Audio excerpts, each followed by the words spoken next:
Hello, everyone. This is Brother Benson Media. Today, this evening, I have my panelist here, Mr. Ayaga and Miguda. How are you doing, Mr. Ayaga? I'm doing good, Benson. How are you? Niko salama. We are here. We want to discuss some few issues, and I hope weekend yako itakuwa aje ama uwezi jua.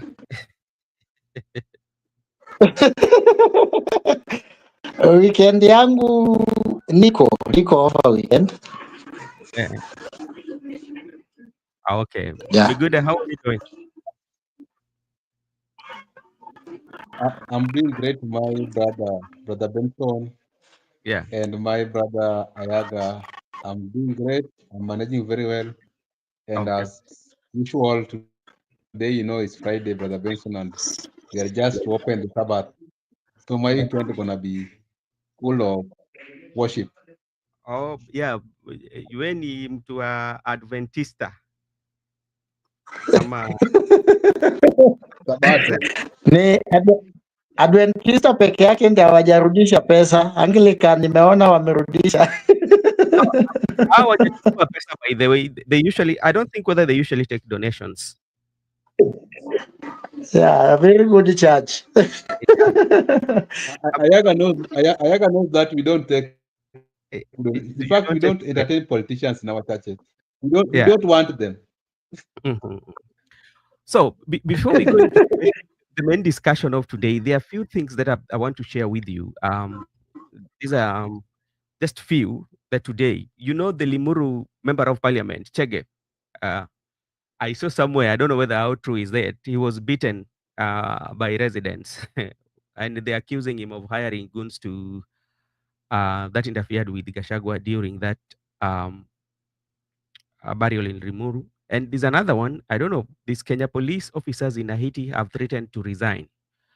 That is also something that is there. So those are the main one. And when it comes to Kenya police, in Haiti is they went for peacekeeping, and I think there's an issue to do with the payment. Payment of uh, their salary. So that is, I think, one of the major issues that are there. But we'll discuss as time goes. Yeah. So that is one of them. So today we want just to look at you, Ayaga. Let's say me, Ayaga, and Miguda. We want to look at is there chances when you look at the political landscape right now? Do you see chances of President William Ruto getting his second term in office?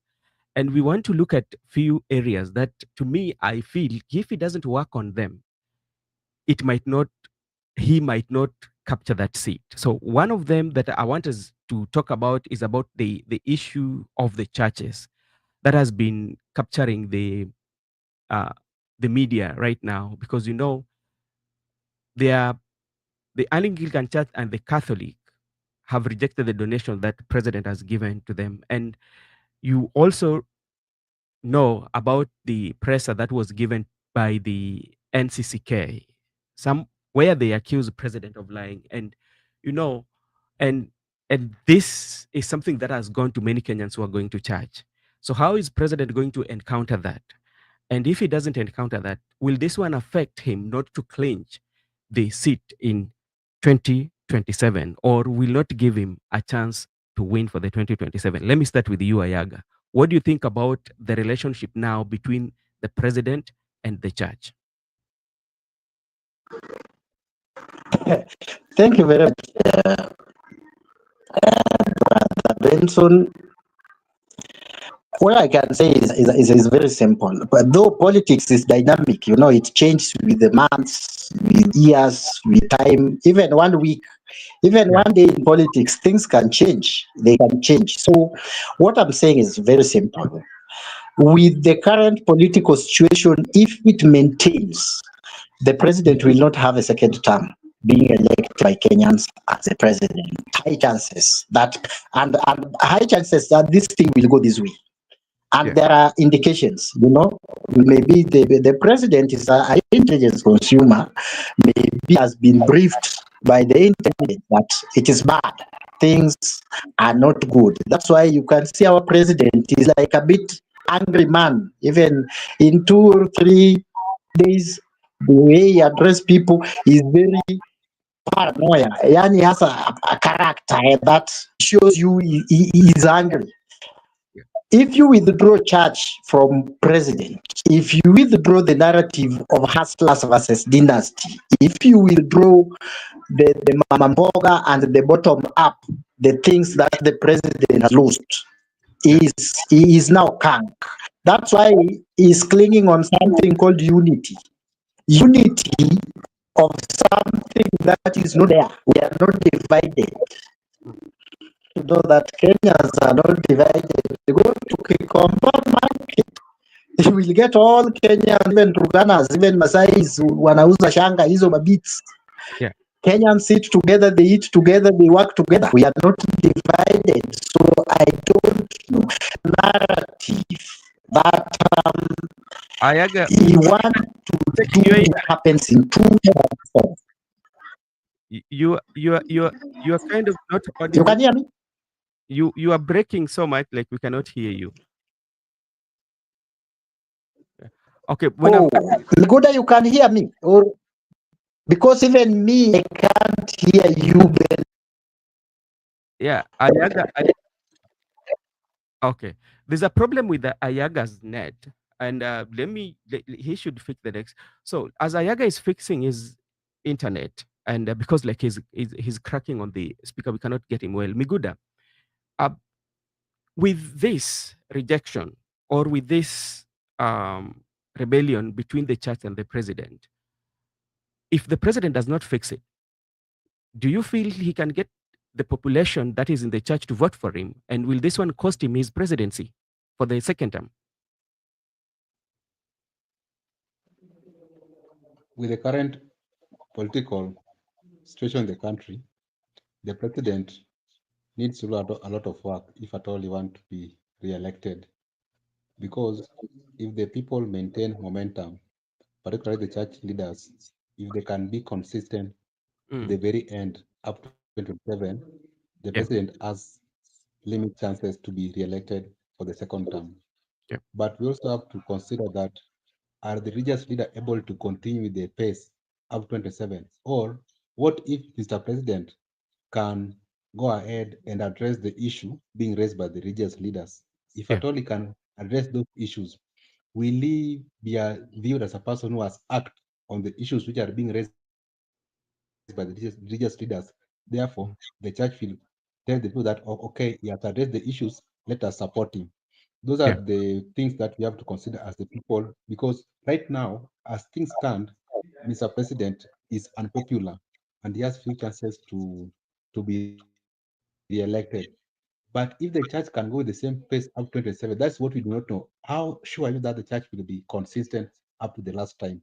Or if mhm, Mr. President can address the issues being raised by the church, and the church will say, okay, you have addressed the issues, let us re-elect you. I think going forward, Mr. President need to do a lot of work if you want to be re-elected. Let him not only invest on the broad-based government, the broader unifying of the people of Kenya to the government, because people do not see that they have been represented full in that government. Because if you have taken some people from another political party, introduce them to your yeah, government, then you are saying it is Kenyan people. At the same time, there are people who are being kicked out of that government. It is not a government of national unity. It's a government of sectional unity. That's why Mr. President need to do a lot of work. Let him address the issue being raised by the church and go back to the church, because it is the church who supported him previously. So if the church withdrew their support from Mr. President, and the people also get out of the factor of whereby he used to say that walala hoi na walala hai, does it mm, mean that he's going to be elected? So the person who have a lot of work to do is Mr. President.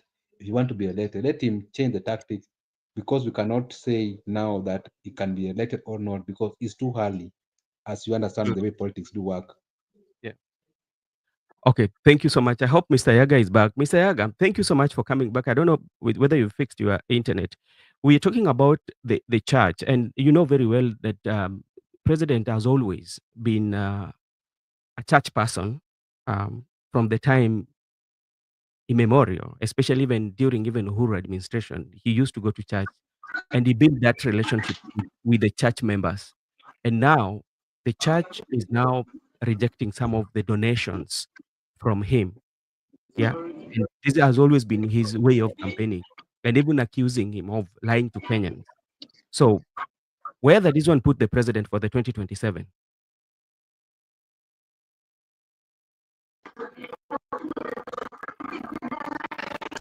Oh, okay, you can hear me now at least.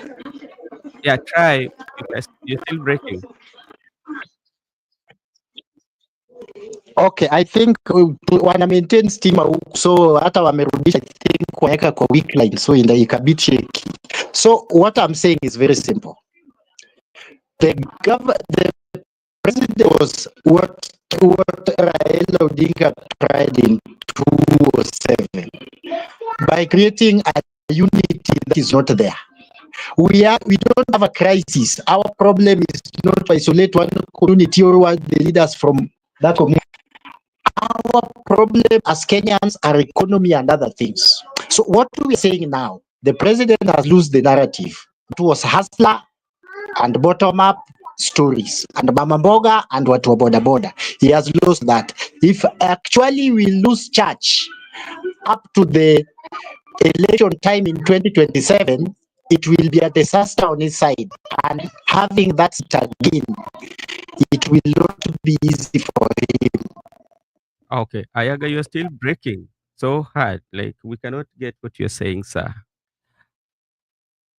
Um, Okay, okay. Thank you so much. And even when you look at the churches and you look at these two churches, Miguda, you look at the Anglican Church and the Catholic Church. These are the churches that they are so much spread all over the country because you can find even Catholic Church in Turkana, where some other churches cannot be there, especially evangelical churches, even the Anglican Church. So they are so widely spread. So if their leaders would start to preach this notion about the president and this one will go to the congregants, and when it comes to decision making, and this one might affect even the relationship between the president and the congregants, and you say, so what are the steps that the president can take to mend that, to undo what has been done?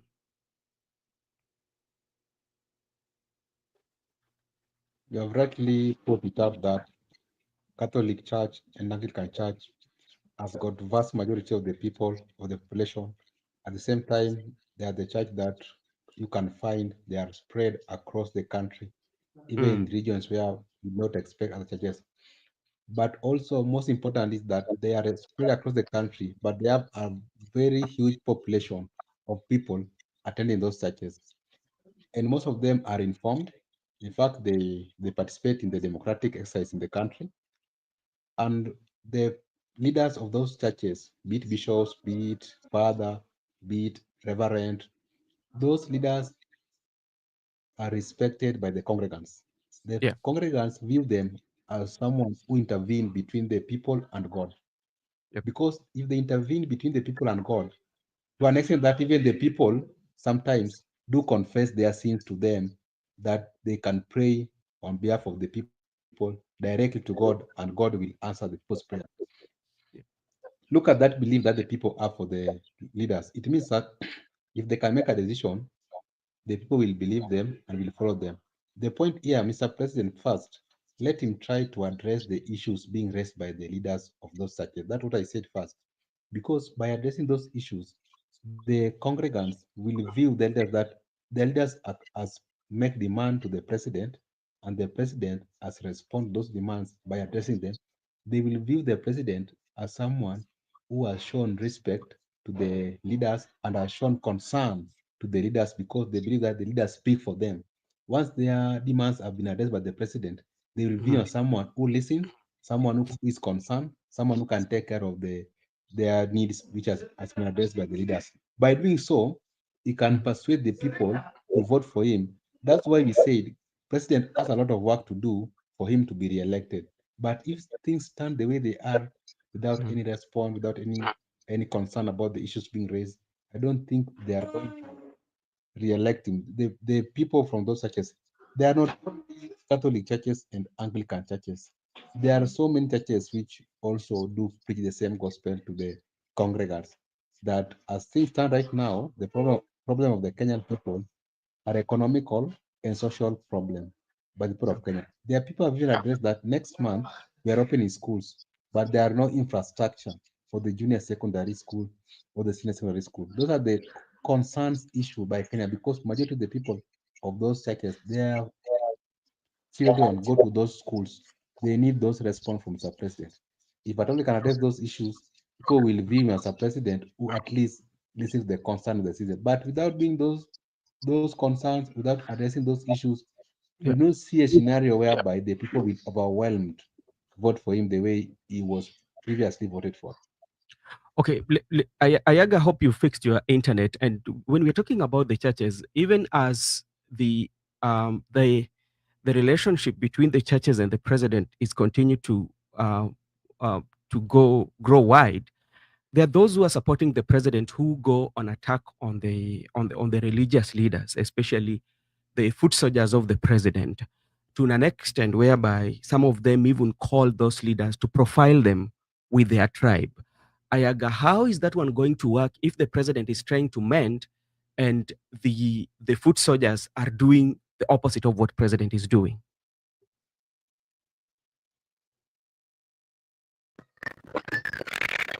Okay, thank you very much. I hope you can get me now at least clearly. You still have the same problem. Can you hear? We cannot hear you. It is too much bad. It's too much that we can't hear you. Okay. Let me just try to fix your internet and maybe try to come back.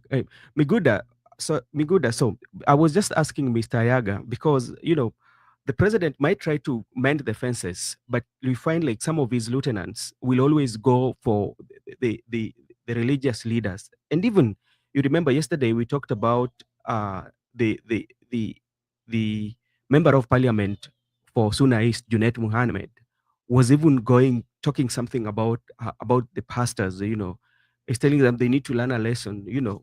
And uh, some Honorable Oscar Sudi, remember the other time, had to profile one of the bishops, and call him out. So how will president mend that if his foot soldiers are doing otherwise? Still maintain that the president has a lot of work to do Mm. because even I remember he tried to by the time he was addressing the nation during the State of the Nation address, he cancelled Adani deal Yeah, and he tried to address some issues which were raised by the religious leaders. He even tried to direct the EACC, the yeah, people who are responsible to take care of the culprit who are responsible for the corruption, to go on and do their work. He at least tried to address those issues. yeah, That was a good step.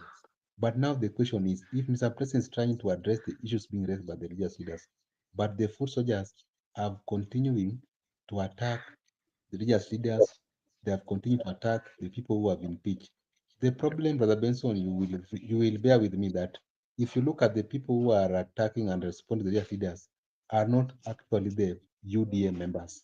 They are the so-called experts. The people yeah, who came to the government through Borobe's government are the one which are being used to respond to religious leaders.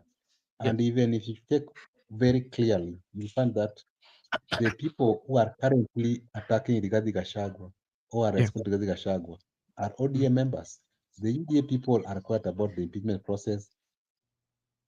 They are moved on. They don't talk about how Rigathi was impeached.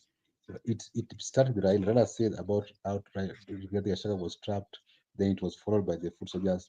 To be specific, Junet Mohammed and Ali Hassan Joe. And Opondo Kaluma is too loud on X space Yeah, attacking Rigathi Gachagua.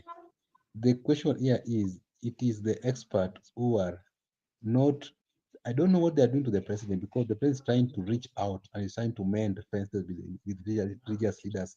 But they are telling Mr. President that do not beg them, do yeah, not listen to them because It can't be their way all the time because even us, like the way Junaid said, that we have a country to run, we have service delivery to the people.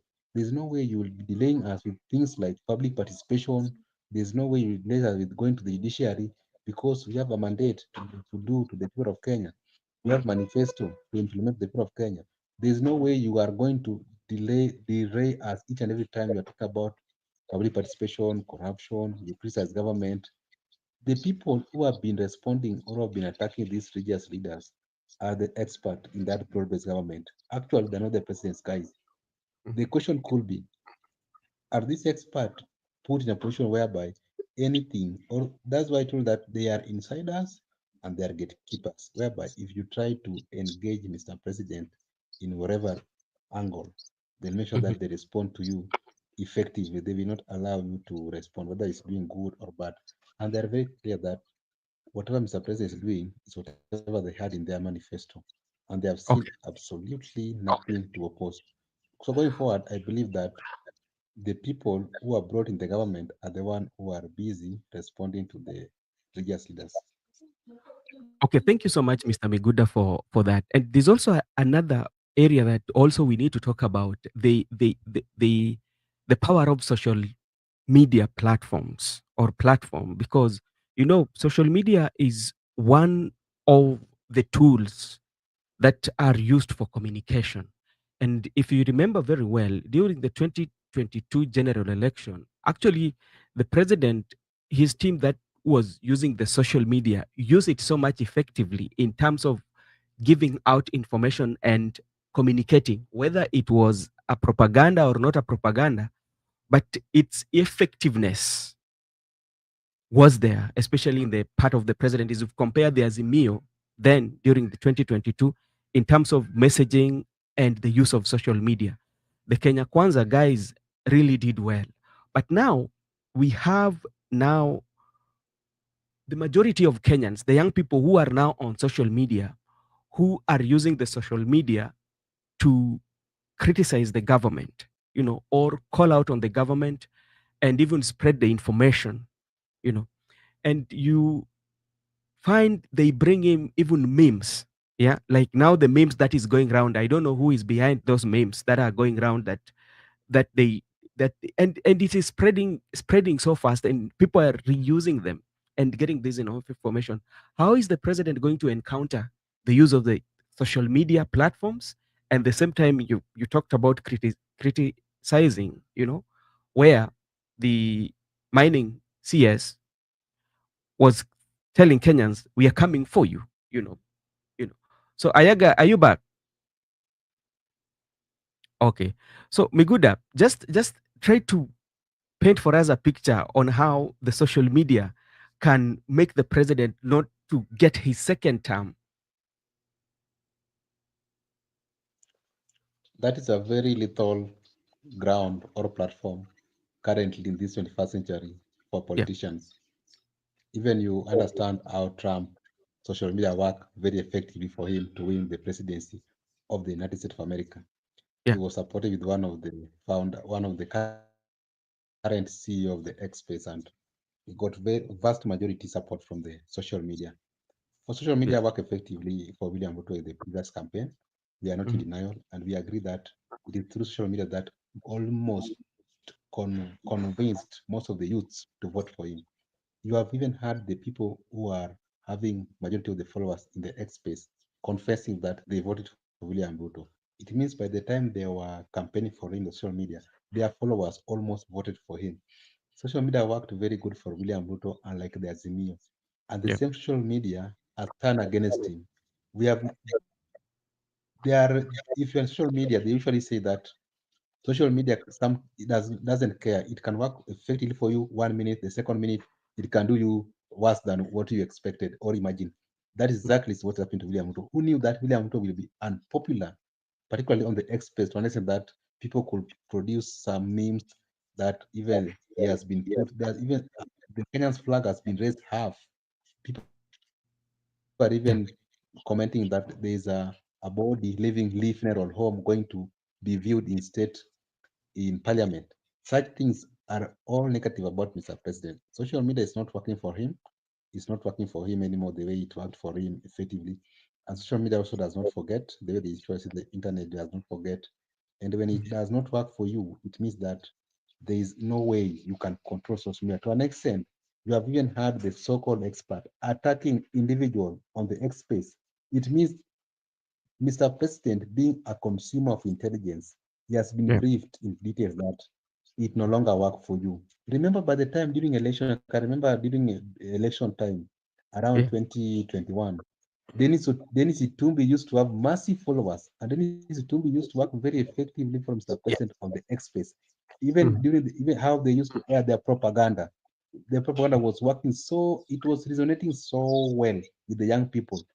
Even the time during counting of the election result, Eunice Itumbi had a certain parallel tallying center, which was not real. It worked for them. In fact, the result which he viewed on the X space is what Chebukati declared as the result. Yeah. It worked for them very well. It comes to propaganda, when it comes to luring youth to vote for them, it worked effectively for them. Currently, the same people who are persuaded through social media are the one who are opposing. In fact, they are literally demonstrating with the way you have said, some images, some audio, some videos, even there are some music they have composed that Mhm. are against current president. It means that now social media is paying back to William Ruto because he lied on that social media. So, like talking about social media, and because you talked about on how Itumbi really did a good job during the campaigns for 2027, especially in the X space for the Kenya Kwanza administration. Actually, he was very good at his job in terms of even relaying information that was relating with youth. But now, this is a guy that was working for the president. And remember, right now, we have so many people in the X space who are trying to criticize the president or against the president. How will they encounter, even if you have like 100 bloggers who you want to employ to encounter the majority of Kenya on social media, yet you have the whole Kenyans who are together in this, that they keep on responding.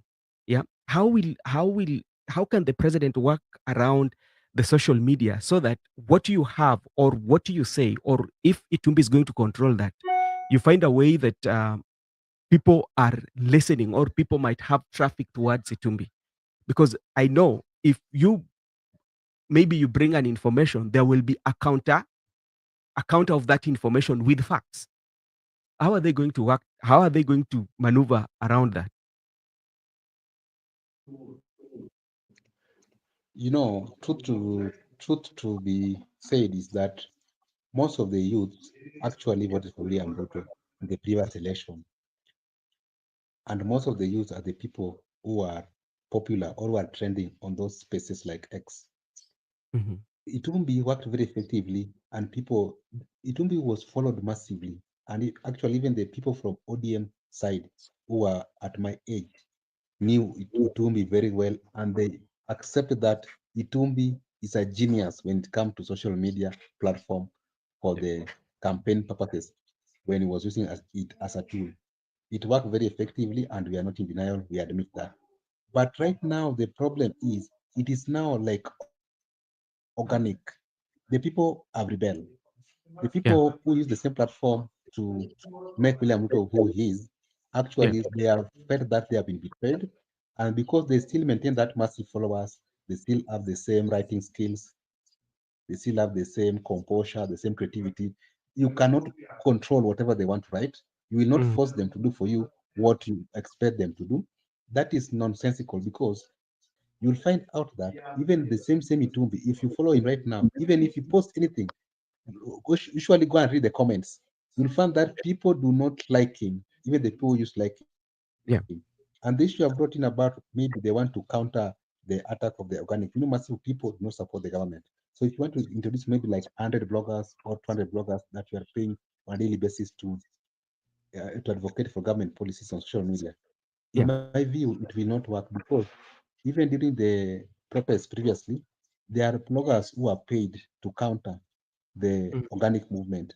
It never worked because the same bloggers have confessed that I was given 100 Ks, was given 200K.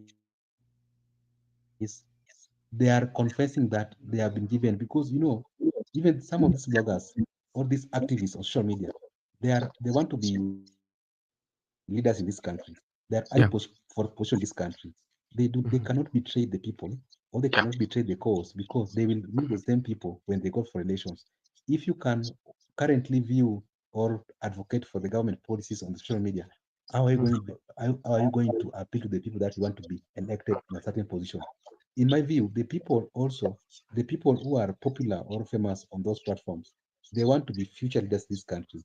They want to maintain their position in opposition, Yeah. and they want to maintain their position that they are not in agreement with the current government, even to an extent. If the and In my view, I think that the government has tried to pay people, and it is not working. That's why they cannot invest where it is not working.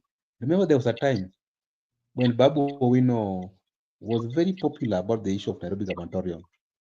There was a time when people woke up in the morning, Sakaja had paid almost most of the bloggers. People were just like each and everybody. There was hashtag Rogue MP, Babu Wino, Rogue MP, Rogue MP. What does Yeah. that one tell you? Is a claim that these people were paid. It's not organic. Why? Because they are not of they have disappeared. They only respond one day. It trended like 6 hours, then it has never trended up to date. How will you make sure that you keep these people on payroll up to 2027, and there is an organic movement on the X space? That's why the government has also seen its right that we cannot invest much on platform. If you want to believe that this platform called X space, the government has lost support from it. Yeah. MCOBURA has just arrived here. MCOBURA is an IT expert, and whenever I will discuss with him the previous election, we talked about Itumbi. He confessed to me that Itumbi is a genius IT person, and Itumbi has made it possible for president to be believed on X-Space. Currently, Makubra is here. You will ask him the consequences and how Itumbi is now not effective among the youths. He will tell you. Okay. Thank you so much. In Makobura, my how are you view, doing? lastly, is that All right. truth be told, president has lost presidents. Okay. Okay. Sorry, Mako. Sorry, Miguda. Yes. In your view, let Miguda, then you come in, Makobura. Okay. I was just finishing. Okay. In my view, what I can attest clearly is that the president has lost that massive and organic support, particularly from the young people. And that's why, even in social media, it is not working for him.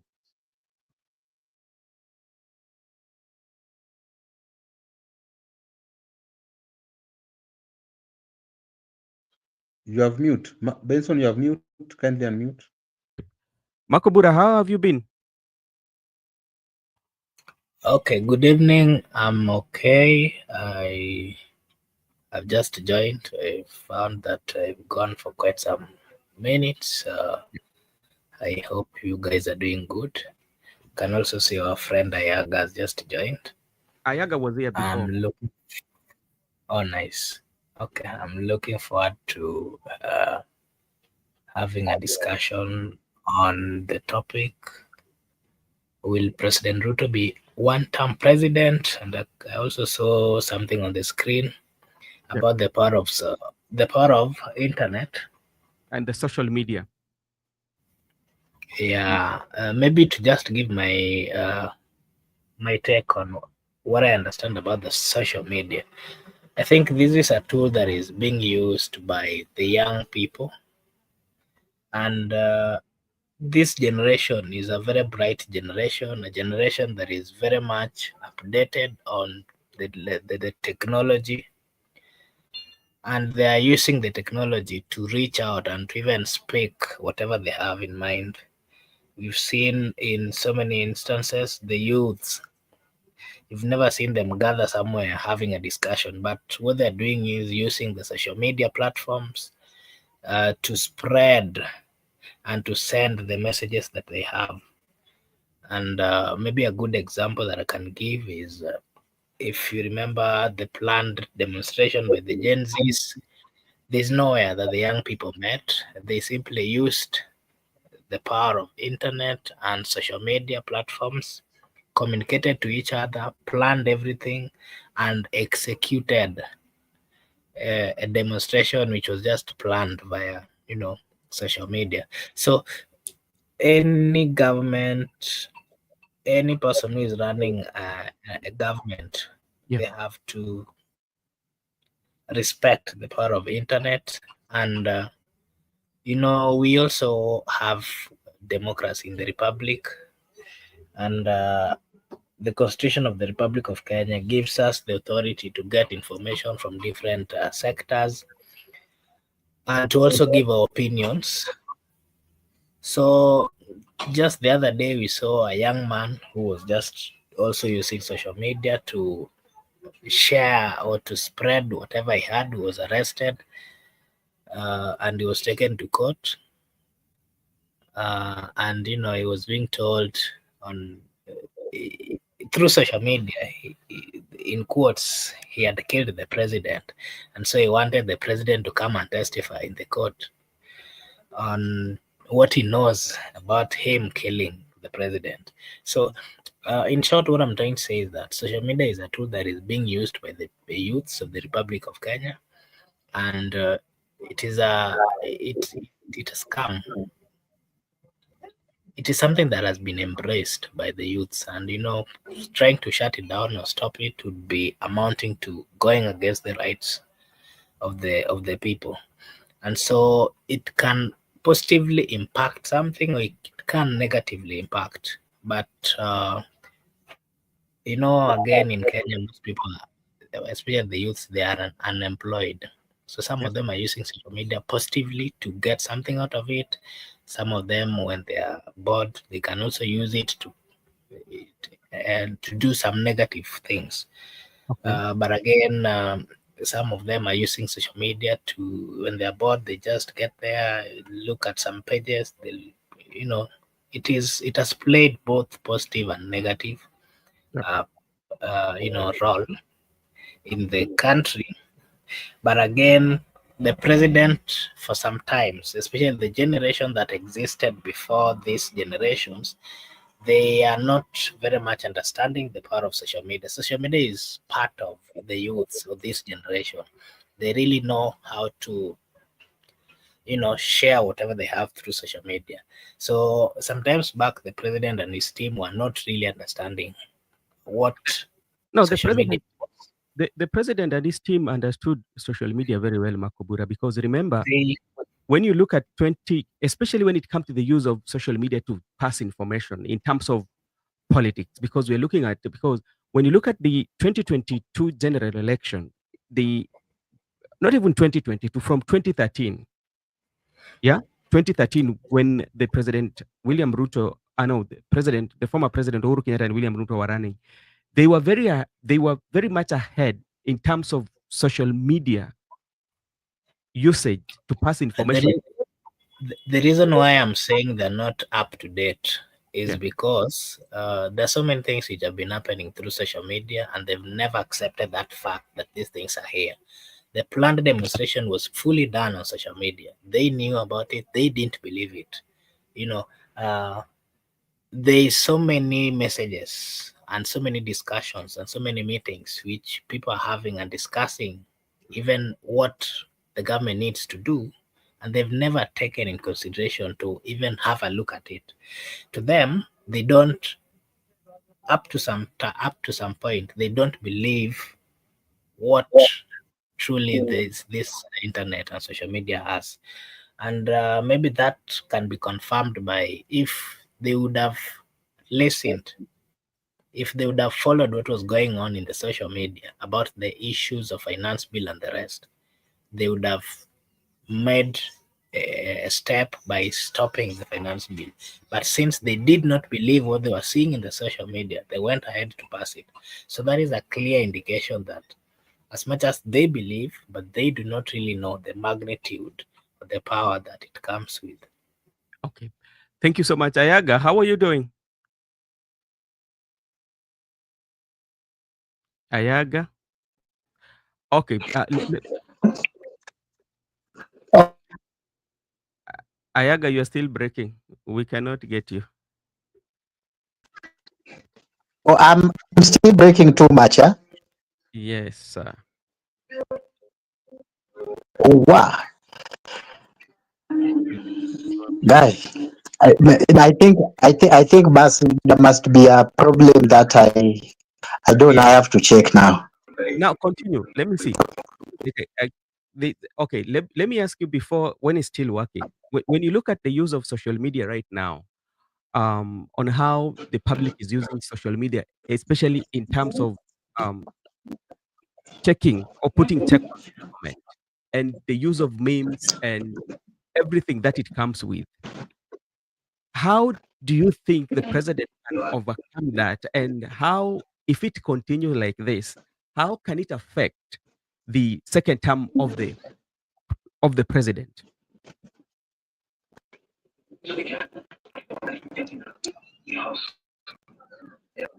Okay, okay. Thank you very much. Say hi to MCOBURA. What I want to say is very simple. President announced the power of media. And you remember, he was the president was the master of analog and digital. You remember that in 2013, 2017. Mhm. Analog versus digital. He was the digital man. And we have some people on his side, they like Tumbi. Tumbi told us sabbatical leave, or I think it was last December, because it is not working. Sometimes it is hard to defend. It is very hard to defend it online. And nothing gets frustrated when you post something in the support of government and then you get a negative response. Like within 30 minutes, you will get many negative response. It is not working for them. And I think the president want to move away from social media. He is now moving away from church. And the mainstream media left him long time ago. Since 2022, he has never been with the mainstream media. Yeah. What I'm saying is very simple and clear. The power of social media you cannot ignore. If you want to be elected as even as a MCA today in any Mhm. part of the world, you can see how Trump used it, X space, to win easily the United States of in America. You win the presidency there by using Twitter. Yeah, by those media, the social media guru backing him, give him a mileage ahead of his opponent.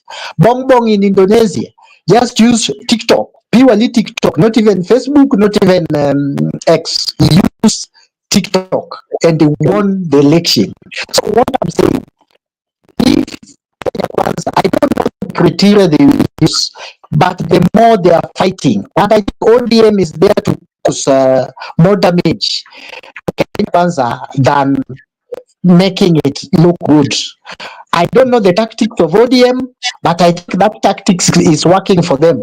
Maybe they will left they will resign run away from Ruto in the hour of need after ensuring that the platform that he could have now to revamp his energy, they have destroyed. Because if you hear Junet and Joho, they are attacking media, the social media people. These are people who cannot start a fight with and win.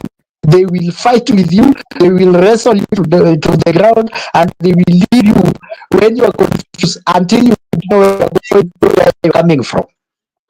Okay. Thank you so much, Mr. Yaga. I don't know, today your network is having some issues. You keep on breaking. So Ayaga has given us a pure practical of use of social media where somebody has won presidency only by using TikTok. When you come to these social medias, especially when you come to TikTok, come to the X space. I remember during the finance bill, when a member of parliament maybe is called to defend even the finance bill, it could take them time to expand or to explain to Kenya that gives a convincing answer about the finance bill. But when you go to the TikTok, you will find a young Gen Z taking only 1 minute and explaining to you about the finance bill, the causes, the pro and the cons of that finance bill. And when you look at the people who have viewed that and the people who are following that, so if there's that chunk of the people who are consuming these messages, who are even sometimes are registered voters, you know. And when it comes also to spreading maybe negative or criticizing the government, that's where that population is too. So how can the president, if he wants to run away from the social media, so which means he will be leaving that space, that constituents of people that are using social media or consuming the social media is going to be there. How will he now compensate for that constituency in the social media? Okay, let me give my. Is that a question to Mr. Ayaga? Yes. Okay, Ayaga, come, give your opinion on that before I come in. Okay. I'm working on something a little bit. Just coming. All right.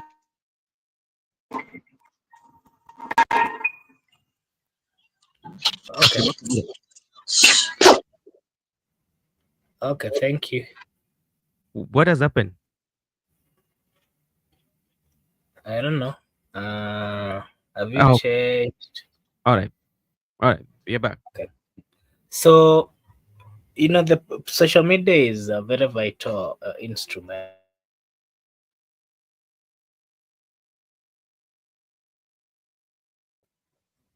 Hello, Makobura. You on internet? Can you hear me? Yes.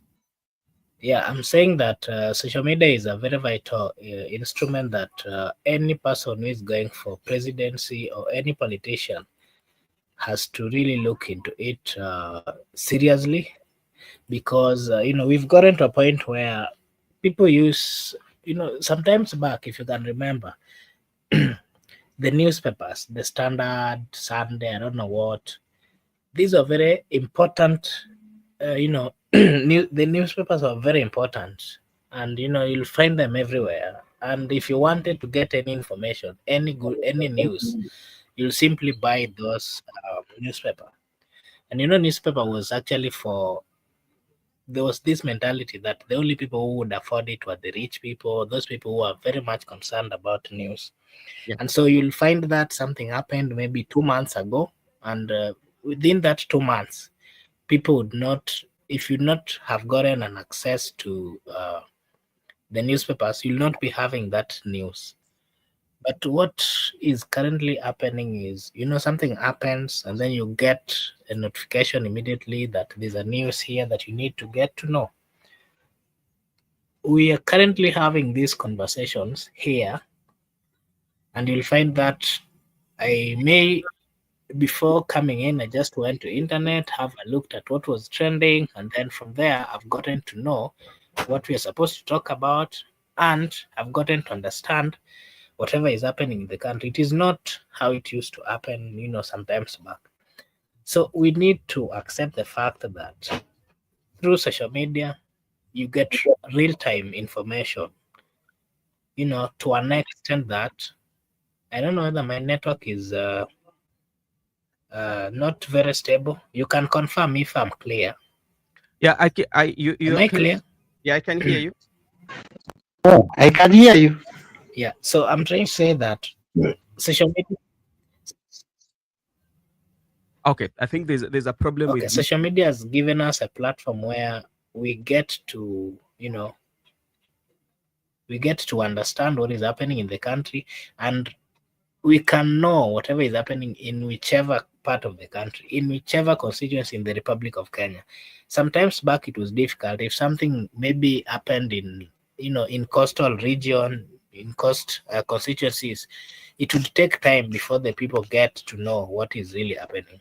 So I think these old politicians or people who existed sometimes back, they've not understood how fast information is spread and how fast, something, news can be spread within no minute. And the same way, social media can be used to convince people. The same way it was used to, rally the youth to go for demonstration, a demonstration that happened in the whole country. It can still be used to either campaign to someone, positively or negatively. So whoever is getting into this, in politics in this era, they have to understand accept the fact that this generation is a generation that is well equipped with social media, well equipped with internet, and within no minute they can change a whole conversation, they can change a whole perspective, they can change, so many things. So it is very important to any politicians who want to win, and especially for the president, to acknowledge what social media can do this in a similar manner. If you can remember the issue of Adani, there are so many people who didn't know what Adani is, but they got to understand through social media. There are so many people. If, for example, this young boy who has been trending, the airport guy, this guy, I believe that he had never gone to the airport until recently when he was taken by a good friend, Eric. But through social media, this guy had watched these clips in, TikTok, Facebook, and he understood that, what? The airport was being sold to a Muindi. He didn't really know who this Muindi is, but he just trusted what he saw in social media. And you see, social media is really educating and giving us, through that, people are using it to give very secretful, informations that if it were other platforms, it would not be easy to get. And what happened? The Adani things trended in social media. People had negative attitude towards it, and at long last, it went nowhere. Okay, thank you so much. I don't know, your internet is kind of like breaking. I don't know. There's a problem with your internet. So Laban Misiani is here, Brother Ben, and you've come. We are waiting for you, and thank you for joining. So when it comes to social media, I don't know how the president will come back and get the social media, the activism that now we're experiencing in the social media, whereby even if you look at the charts, there I think somebody printed like must go 2027. I saw something like that. So people are coming with more creativity to campaign or to decampaign or to criticize the government, like must go 2027. So, that is something that is there. So I don't know how the president will make sure that he get the social media constituents. The another thing that we need to, or Ayaga, you want to add something on the social media, Miguda? Yes, let me just add a little bit. I think you can hear me. I'm told net is just has a problem in Nairobi region. Okay. I'm not the only one who's having it. So the internet now is not even activism. It is a revolution. We have social media revolution where the information passed very fast. I had even a minister today saying that we are just comparing William Ruto to Moi. We are comparing William Ruto to Moi because of the policy. He still believes that if government have a policy like SHA, we should only get it from KBC. That KBC is the only media we listen to. Little did he know that things spread very fast from the source where that thing is. Ametoka kidogo. Go ahead. Okay. Okay. I'm saying it moves very fast. Yeah. So when you still don't believe that many people, even from the village, will get to know the information like Adani, you still want them to board a plane. Is when they know what and how airport looks like. Those are small things that do not matter. That will matter later. And the social media will bring this administration down, like what it does to South Korea. It did it very clear until the president was confused. He went to martial law and controlled the mainstream media. Within few hours, social media, people have gathered information has spread. People are on the street blocking the military. So I think if the government is wise enough. They should listen to the people and take the power of social media seriously, not mocking it. The more they mock it, the more they will regret about the social media, TikTok, Facebook, Twitter, and other social media spaces.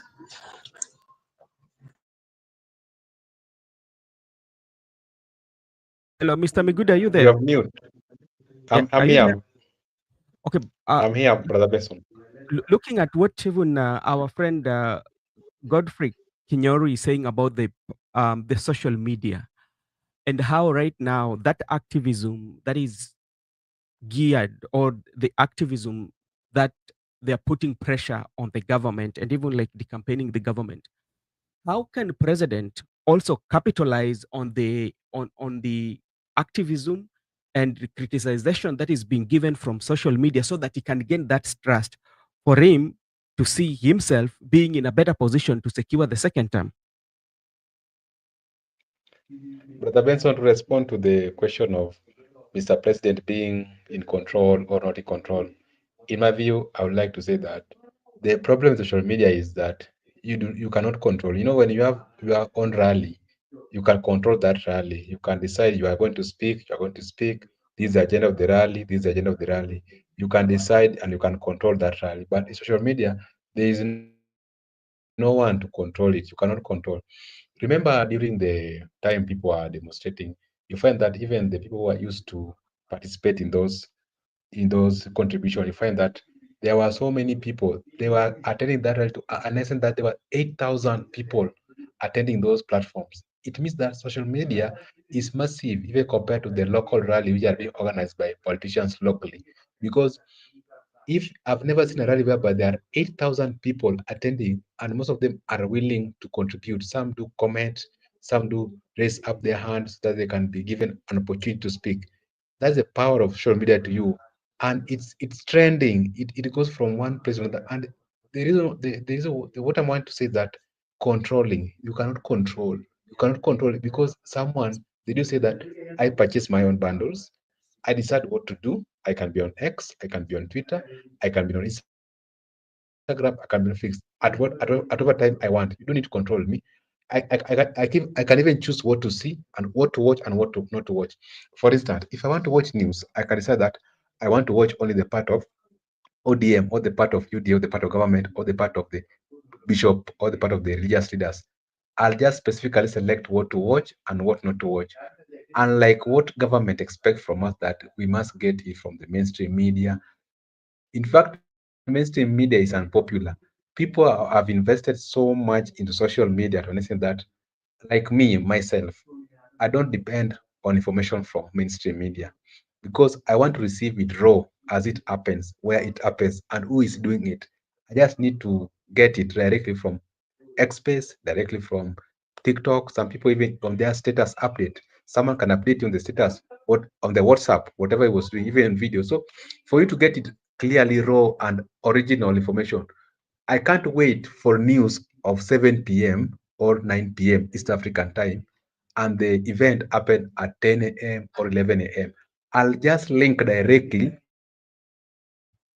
to that event, whether it is in Nakuru or whether it is in New York, whether it is in the Sydney. I'll just link directly with the person on the ground. Then I get it earlier before the mainstream media. I can criticize it whenever I want it. I can decide to criticize it, social media or on my status, wherever I want it. Even before the president read the State of the Nation address, people have received it. How do we get this State of the Nation address before it is availed in the National Assembly? How do we get the national holiday speech of the president before it unveiled to the public officially at the place where it's supposed to be? We get it from social media. The people who are drafting this speech for the president, the people who are drafting these national holidays, some of them are our colleagues, some of them are our seniors in the field. So after they have done it, they circulate it to some colleagues, then we'll get it earlier before. That's the power of social media to you. Even before, for instance, if the government started if the government started preparing the agenda for the Check rally, check on your internet, you'll find Mr. that you have been briefed earlier by one of the people. Can you hear me? Yes. Can you hear me? Can you hear me? I was almost concluding. I was saying, if the government want to do an arrest, how do people get this information earlier? Through social media, someone will just get that notification, they'll just screenshot, they send you via WhatsApp, and automatically you'll know that the government is after you. You look on way to present yourself to the headquarter, you can write statement. That's the power of social media to you. So anybody who is ignoring the power of social media as a politician is doing a grave mistake going forward. Okay. Thank you so much. And let me share something with what Laban has said. Laban has made a comment here, and he said, the internet activism will be sorted soon, and everything will be fine through computer misuse laws. And somebody will go to, once you will be bringing those laws, Laban, remember somebody will have to go to court. And you know Kenyans very well. That is another thing. Then Ruto re-election will not use social media for his second term. Instead, he will meet the voters directly. So does it mean that these voters, they don't use social media? That is something, if you can answer me, Mr. Laban, I'll be very glad to hear from you. Then there's also another issue that is also with the administration of the president. And how will the president also bring out this information? Because it's something that so many people have been complaining about. And this is the issue of affordable housing, the affordable housing issue. As I always say, the affordable housing issue is one of the very best ideas that the president has, but it has some questions that hangs in it. One of the questions that people usually ask is, one, the use of public land to construct these houses. After using the use of public land, there is a levy that each and every employee is deducted towards the construction of the affordable housing. Then the third phase is that these houses, even after contributing, then you can still buy them at the market price.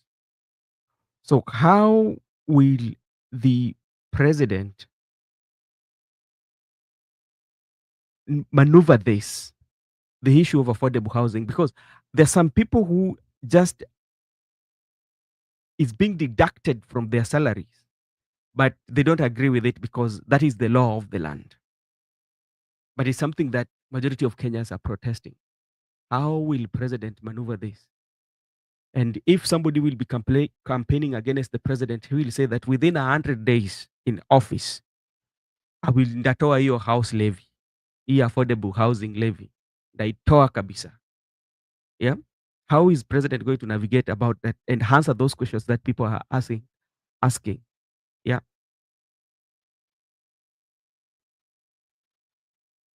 Ayaga. Okay. Thank you very much. What I support affordable housing. You can get me, or I still have a. You're clear now. Okay, I'm saying I support the idea behind the affordable housing. The problem is the process of how they're doing it, the management of it. That's where the problem and the queries are. Yeah. So what I'm saying is very simple. If government is sure about this issue of affordable housing, what they need to do is very simple. Just construct these houses and then make people rent and pay like they used to do with the Kanjo things, those Kanjo houses. But remember, you have deduct my money. And then you are telling me I don't have an house, I'm living in a rental. But my house, you are going to give a poor man from the ghetto who cannot afford a house like the one I'm staying in. So where am I going? Will I be staying back, still paying another rent or being deducted for another person to be? So there is a lot of confusion. And number two, this government, the way they pass information has a problem. The information, how the information is trickling down, they have a little bit problem. So there is an issue with the information from the government. Again, another thing that Kenyans actually have a problem with is the corruption kind of style with this administration. We don't believe them. Anything they touch, we are seeing with the scant information they are giving. We are seeing it is a corruption that is waiting to erupt. Now that's where our problem is. MCOBURA. Okay, thank you, Mr. Eric. Mr. Miguda, what do you have to say about the affordable housing and the questions that the people are raising on it? Do you support it, and what do you know about it?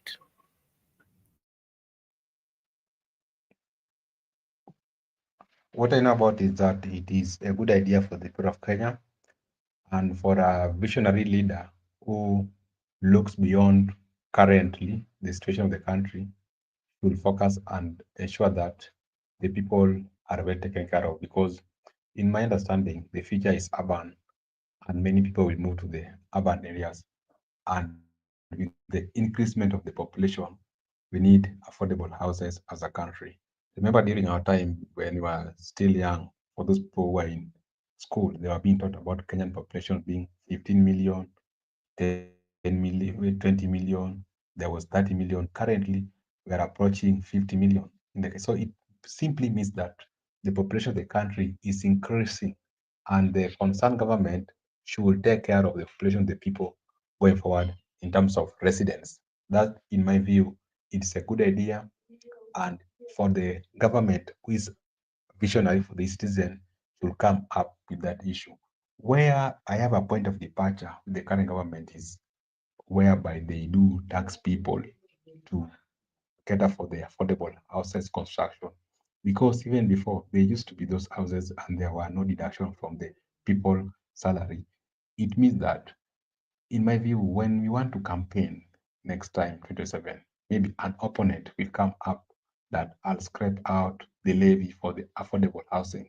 You know, when someone campaign against William to that, he will scrape out the issue of affordable houses, that the people should not be taxed to pay that affordable houses. That person, if he comes to power, will he continue with the project of William Ruto, or will he stop that project? And in your view, remember this project has begun and people have been taxed for the last 5 years. How are you going to compensate these people? How are you going to tell that this project is not going to move on because the current regime is opposing it? That's where I have a point of departure with the current government. But the idea behind it and the vision about it is very good for a growing population. Like our population is growing, and we need such visionary leaders, such ideas. They should just look on how they can do it without compelling Kenyan people or Kenyan citizens to pay for it. Because then people also say that they have their houses, they have come from houses, they don't need those houses. They should take consideration. That's why we introduce the issue of public participation, that even if it's going on, the views of the people should be taken into consideration. They should not scrap things like public participation in the constitution. They should not limit people's right to go to court and counter any provision or any legislation that has come to parliament to be passed. Because there are some laws which are bad laws and they can be passed that affect the people. There are some laws which are good laws that can be passed that helpful to the people. Therefore, I believe that is a good idea, MCOBURA. But now the problem is where I've just stated clearly that the implementation of it is where the people, the public, draw the line with the government. Okay, thank you, Mr. Miguda. Something else that I wanted you to give your opinion on is the health sector, the issue of SHA or the Taifa Care. It is something that is also, on the mouths of the people. People are having, different opinions on it, and that the majority are questioning why they were not able to re-engineer the NHIF and make it work, but instead they shifted to SHA. And all these levies are being cut on the people's payslip, and The working class are saying that it is too tough for them. The government is also saying that if they'll be paying for those who cannot afford. What do you have to say about this? The issue of Sha or Taifa Care. In my view, I still believe that each and every government must come with this, usually come with its own idea of implementation. To be precise, when it comes to economic and social rights of the people of Kenya. When it comes to economic and social rights, each and every government has its way of dealing with the citizens. And that's the problem we have in the United States of America, whereby previously when Trump came to power, he wanted to abolish Obamacare. Obamacare worked, and when Biden came to power, it continues to work. Currently, Trump is saying that Obamacare is good, but it's not good for the American people. And we should see on how we can, as Americans, we can do away with Obamacare and come up with another insurance that will cater for all Americans. These problems of each regime come with different ideology or different ways of controlling the social and economic right. It is global. It is worldwide. It's not only in Kenya. The previously, when we were using NIF, there were no complaint about any health reformation. When they came to power, they saw it wise, according to them, that they should not shift it from Chief, Shah, or Taifa Care. They said that they have introduced some some legislation whereby even the patients with chronic diseases are catered for, unlike what used to happen at NIF. That is a good idea. I still believe so, but where I draw the line is the people are complaining, and the people are very clear, Makupura, that it is not working. It can work for you, but it's not working universally. Universally, it is not working. And if the people who have come from hospital have confessed with their mouth that it is not working. In my view, not only the issue of it's not working for majority of the people, the point I wanted to state clearly is that they are saying that their government is going to pay for those people who are unable to pay. The government is going to pay for those people who are not on payslip. The previous time when I visited a certain cyber cafe, I found all people registering. In my view, those old people are unable to pay, but they were compelled to pay. Some people are paying 180, some people are paying 100, some people are paying 125. Does it mean that paying little, as much as low as 100, as low as 125, as low as 185, that is what the government is saying is paying for you? Actually, the government is not paying for you. They'll give you criteria and they will tell you that, okay, you can pay this amount, you can pay this amount, you can pay this amount. But I haven't seen anybody who has been registered and has been told that you, government, will pay for you. That one has never happened, Marco Pura. Even Mama Mboga, if you go to register She Shaft, tomorrow just take a walk. Pick one of the Mama Mboga in the city.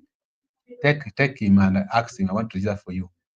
You will find that they will give you a criteria that you'll pay 185. That I met an old mama then who has never worked, who has got no pension. Then I asked that old mama, how much I going to pay? She told me, as for me, they have looked at all of my documents and they have told me that I'm going to pay 125. Then I asked her, how much do you have right now? She told me, I have like 1K. Then I told her, okay, you can pay it for all. But the government is not paying for that old mama. That's where we have to agree. Even though they are saying that the government will pay for those who cannot pay, they don't pay for those who cannot pay. There are many people who cannot pay, but if you once you register, there is that amount that you will have to pay. The good thing about it, to the side of the government, that people are going to pay universally. Everybody is going to pay. The government is not going to pay for those people. People also bring the issue of Muranga. Muranga is independent. Muranga is not in Taifa Care. That's an independent insurance cover by the Muranga County government under Governor Irunga Ngata, which is exclusive from what Taifa Care, the Shah chief, is. Let us distinct between what is happening in Muranga and what is happening in the country, Kenya. Main point, Makubura, which we should right now try to find answers to, that is government really paying for those people who cannot pay?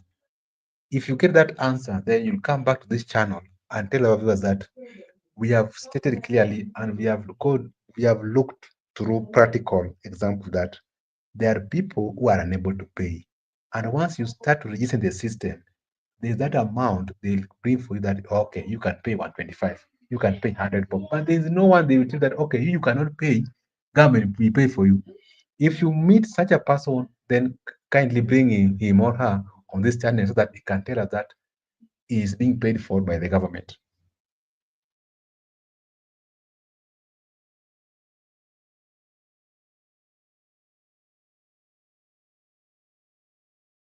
Okay, thank you, Mr. Miguda, for that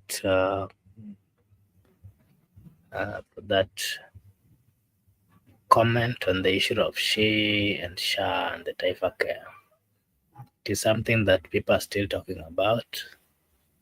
If you remember, there's a point when the government slowed down the collection of money, but then it was brought back.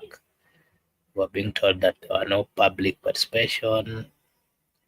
Yeah, but we are still here. We will have a look at it, and whenever we get any new information that will be helpful to our people, we will share with them. Something else that I wanted us to talk about is the issue of tribalism, the issues of unity that you're seeing, and the broad-based government. It started with tribalism, where the president was being accused of having elected a good number of peers coming from his tribe, and then it came to the deputy president only defending the people of the mountain. Then it came to some unity where the government, the UDA and the ODM used their powers to get Gachagua out. Then we came to broad-based government. What then should we expect after the tribalism, unity, and broad-based? As a people, as the citizens of the Republic of Kenya, what should we then expect? Are we supposed to expect change? Change whereby the issues, the problems that the people of Kenya are facing are going to be sorted by this broad-based government? Or what do you have to say, Mr. Miguda, on this? The issue of tribalism, like I've been saying before, that there's no one. If you have no sin, you should cast the first stone.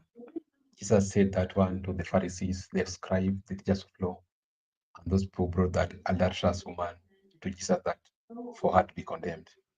We cannot talk about tribalism as a people that such person is tribal. That is fallacy. If he is not tribal, let him also cast the first stone. But in my view, he is also tribal. The boss himself is tribal because the boss has decided to appoint people from his community, majority, into parastatals. And there is no even, we haven't seen any dissolution, we haven't seen any shifting that some people have been transferred, from this parastatal to this parastatal, or some committee have been introduced to parastatal. The boss himself has performed it effectively, and he has done it through action. That he has acted by appointing people who are from his tribe to those parastatal. And remember, we are in the country whereby we have Kenya as a republic. We have more than 43 tribes. We need inclusivity. You cannot preach inclusivity whereby you are acting on the same exclusivity where you exclude other Kenyans. When it comes to the person who has been uttering the impeached deputy president, he has been uttering the issue of tribalism, which is we are condemning. But we can attest that all of them, the boss and the impeached one, they have all demonstrated to be tribal. That's why I say there is no one who can say that is clean. And he who has got no sin should cast the first stone. Unity as a nation, we cannot speak about unity as a nation or as some quarters. People are talking about unity. And some Kenyans are being excluded. We cannot talk about unity when a certain region has been excluded. We can talk about unity when some people are being removed from government. That is not unity. That is there is exclusion. We cannot talk about unity when other Kenyans have merited and have not been appointed or have not been nominated to positions where they deserve. We still cannot talk about unity when we need votes from Kenyans. It should be unity and it should be practical and it should be applicable to the leaders. And each and every Kenyan should be given an opportunity. By doing so, then we can talk about unity. By bringing each and every person into the government, we can talk about unity. But still, we are far away from unity as a country because it cannot only be unity when it suits our interests. But when it does not suit our interests, we are ready to exclude. We are ready even to secede as a country. When people talk about secession because their interests are not being served. But once our interests are being served, people are quiet about secession. It cannot be unity. That's where I differ with the people calling about unity. Let us be practical. Let us be applicable whenever we talk about unity, and let it be real. Let it not be just a mere verbal expression about unity. Let it be real. The issue of broad-based government, in my view, broad-based government, the primary function of it was to stabilize the UDA government because from the onset and the look of things, UDA government was almost collapsing. There were many factors that were making it to collapse. But when there was introduction of broad-based government and some of the ODM MPs were integrated into the government and they were given lucrative position to work, it automatically stabilize the UDA government and it make the UDA government to move. As you can see, currently things are moving unlike before. The broad-based government is good politically because it has stable the political temperature of the country, it has stable political formation of the country, and it has sorted out the political equation, it has sorted out the political problem. But most importantly, the broad-based government has not effectively sorted out the economical problem, the social problem with the people of Kenya. And that's why people are complaining about the shift share. People are complaining about the affordable houses. People are complaining about the corruption. People are complaining about exclusion. People are complaining about tribalism because the broad-based government ought to have ensured that it sorted out all Kenyans' immediate problem rather than focusing on the political formation and the political problem, the political solution. When it comes to political solution and stability of the country, it has done effectively. The country now is people are moving on very well. You can move from there is no political instability. You know, with the political instability in the country, some things do not work effectively. But currently, political stability is in the country, the mood is there, but economically, there is no money in the pocket of the Kenyans. Kenyans are complaining left, right, and center. They are complaining silently, and that is the worst part of complaining because they are not expressing their anger. It means that broad-based government is good politically. Therefore, the people who are involved and the people who are part and parcel, they should extend that broad-based government economically, socially, so that each and every Kenyan can feel that indeed it is a broad-based government for all of us, but let it not be a broad-based government for some few people. Back to you, MCOBURA.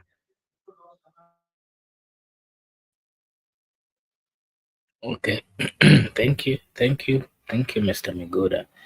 We've talked about tribalism, we've talked about unity, we've talked about broad-based government.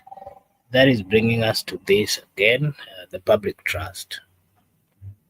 The people of Kenya have had a problem trusting the government, and that actually is one of the reasons that made the young people go for demonstration.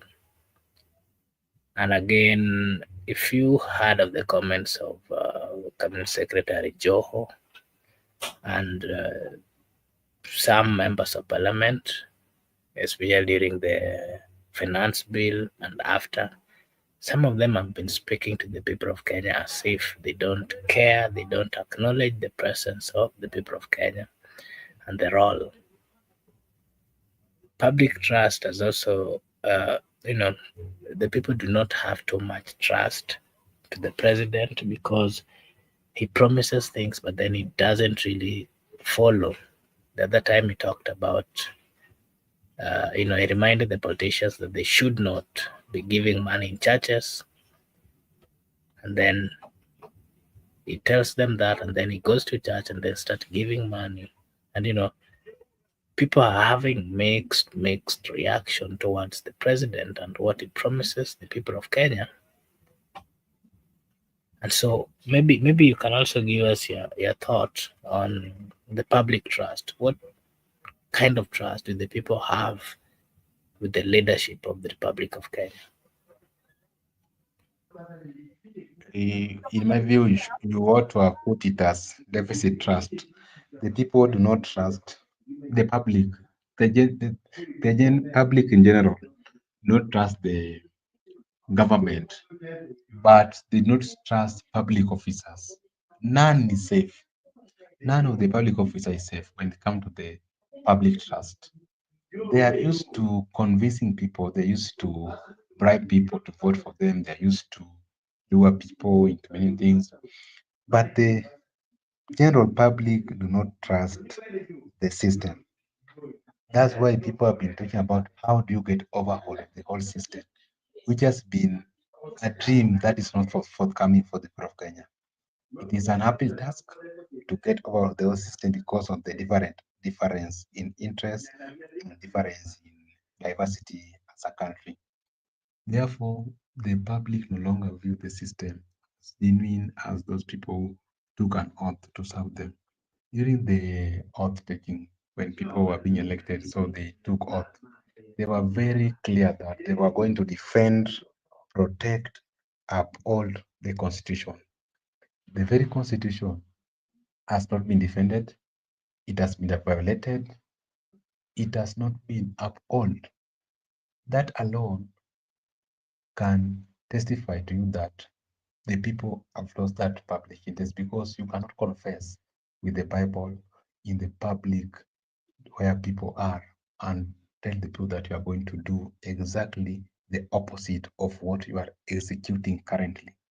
That is far away from whatever people believe you. People, through experience and through the journey we have walked for the last 3 years, people do not view any leader to be trusted because there are many reasons. Just to mention one, if we elected some leaders and they have decided they were defending the people, they were seen as the people defenders in the government, be it in the National Assembly, be it maybe in the cabinet or other, be it in the county government. The people were supposed to defend the interests of the people. The people were supposed to be watchdog. Currently, those people have turned to be against the people.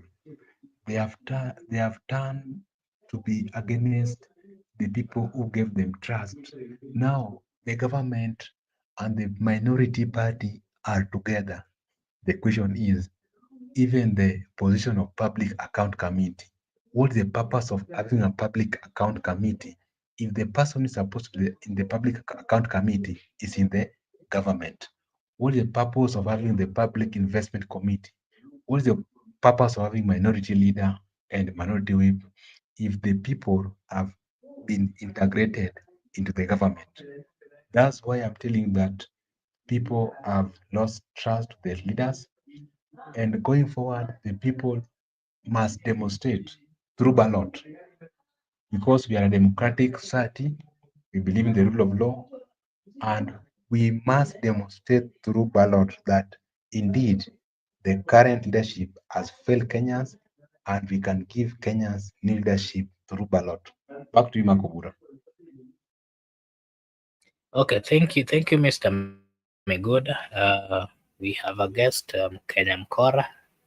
Also, Matoma Kandet is here. I think he had a different opinion. Maybe let me welcome him to also give his opinion before we got to the next topic. Mkenya Mkora, karibu. Thank you so much, my brothers. How are you guys doing today? We are doing Well, we're okay. We thank God. How are you doing? I'm doing okay. It's sunny where I am, but very cold. Oh, huko ndio tunasikia kuna mvua ya is it snow ama inaitwa aje?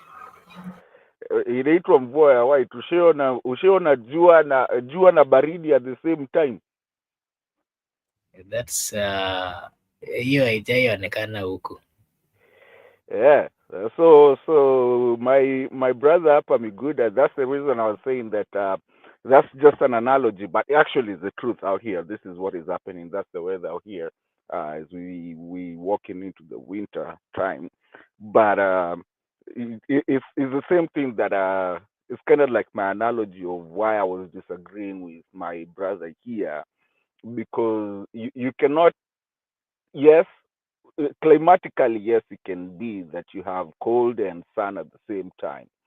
But again, politically, you can have cold and cold and hot at the same time. Na bro, leo umechoka choka, hata unaonekana unataka kwenda kulala wewe, Mark.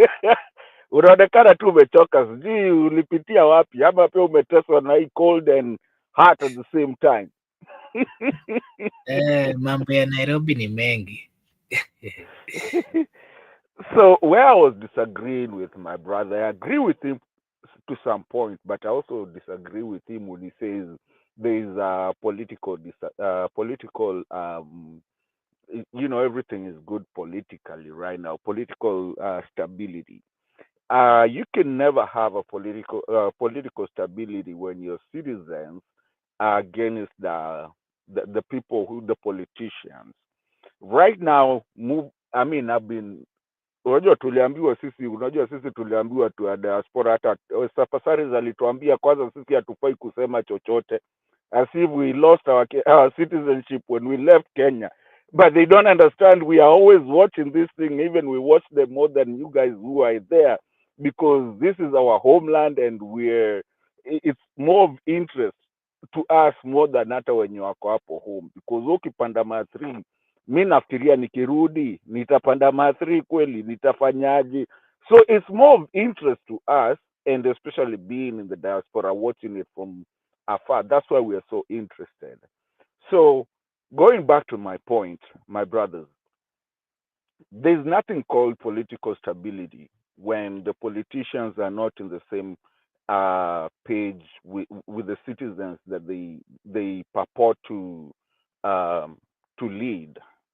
When you have, like you said very nicely there, when you have people like Kina Joe, Kina Pasaris, and these people, and even Junette telling us that we shouldn't do this and that, and I mean, so many things coming like we are being babied by the so-called leaders, and we are even the people that we also trusted to be the fighters and the people who could actually stand for the citizenry have also walked away or kept quiet at the same time. So you find like the citizenry is actually by itself. And that is the reason you find these guys go to funeral and wengine wanachapana huko wanatupiana viti, because there is nothing called stability. That's when you go to Mama Mboga there, they ask you, mimi Mama Mboga wa nani, nimepata nini? That is why you find someone like the person who holds, I don't want to call his name, the person that who holds the highest seat in in that political thing that you want to call political stability. He is not in tandem with the common mwananchi. He's going there to somea watu and saying kuna watu wako na mapepo ya kukataa kila kitu. Why are they refusing everything? Remember, we had Moi for 24 years. And Moi was, I mean, we normally call him a dictator, wengine wamemuita vitu mingi. But at that time, we had a political stability. You could see him doing gabions with the Mwananchi. He didn't have to, Peter, fly all over and mess with other countries and things like that. You could see, even though people did not agree with him, but there was actually a stability where people actually, even watoto wa shule walikuwa wanamuimbia Moi.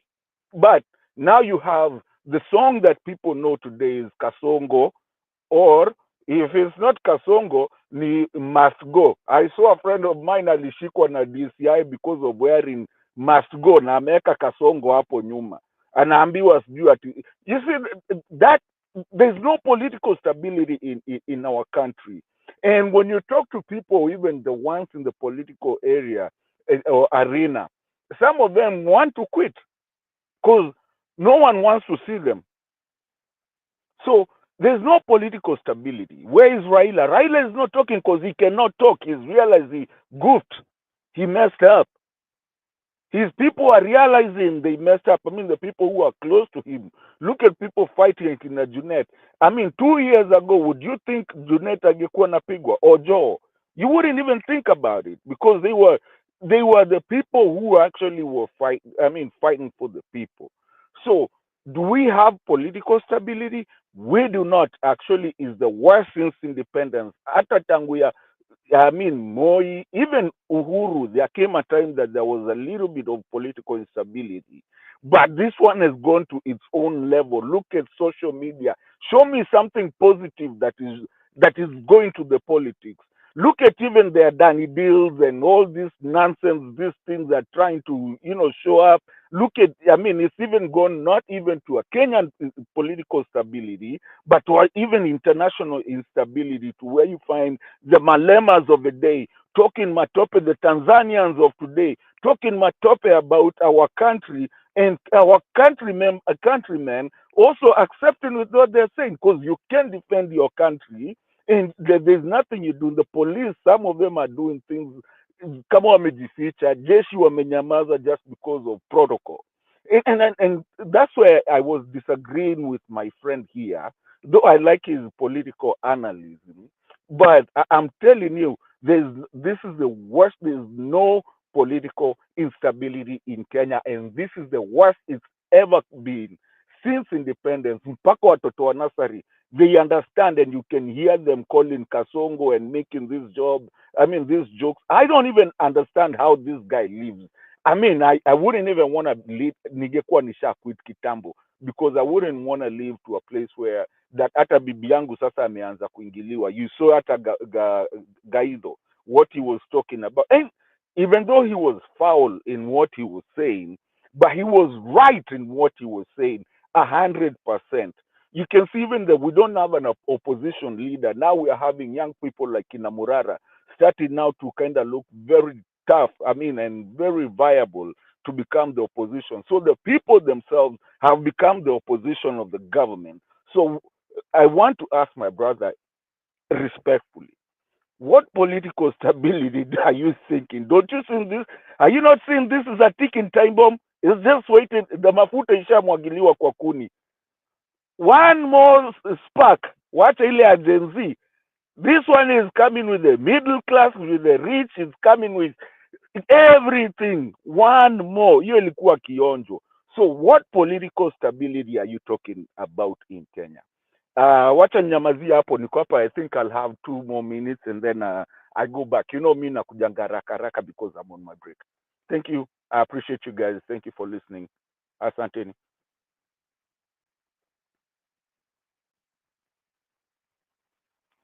Back to you in the studio. Aya, mumeenda nyi wote ama mimi ndo nimepotea? Miguda. Makobura, mimi niko, unanisikia? Mimi nakusikia. Oh, alikuwa amepotea. Okay, back to you guys.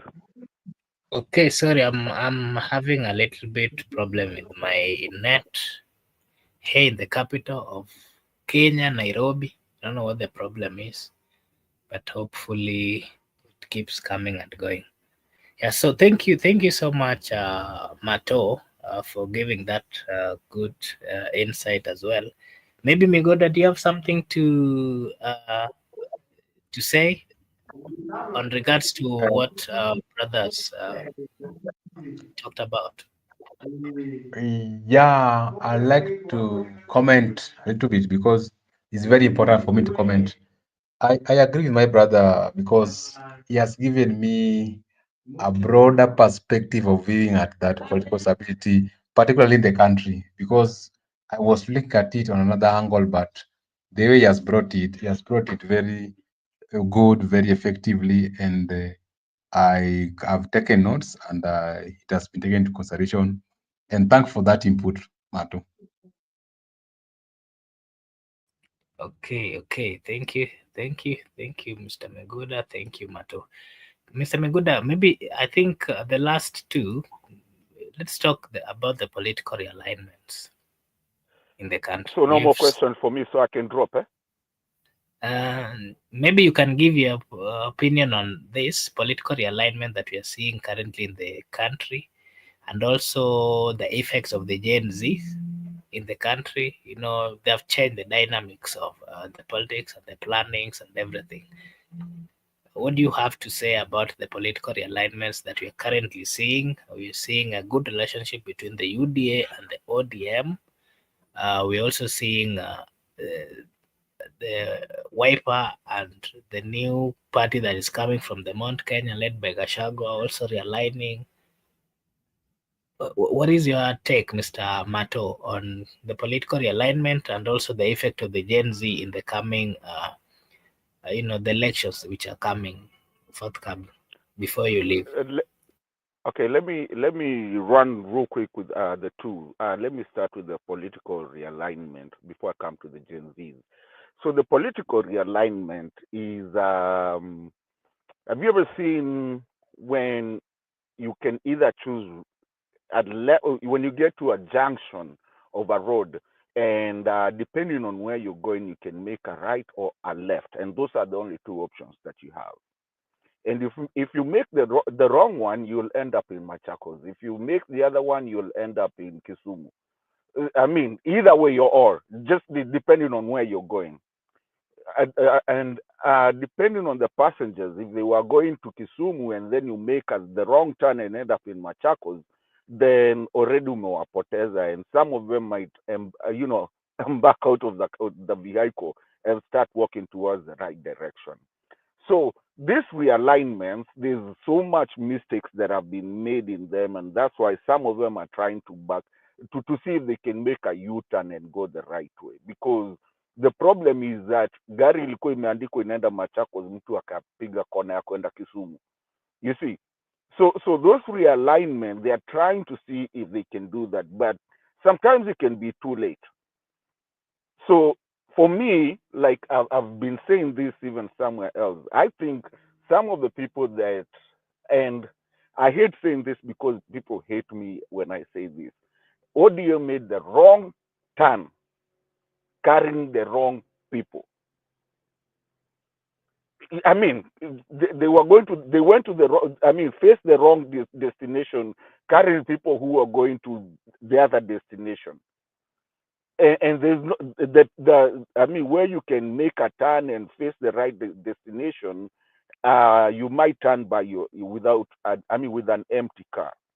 So those ones are bad, and those ones, some people have made the very wrong wrong turns, which is gonna cost them dearly. But here comes now the Gen Z. The Gen Z are the ones the passengers. They embarked that car that was facing the other side.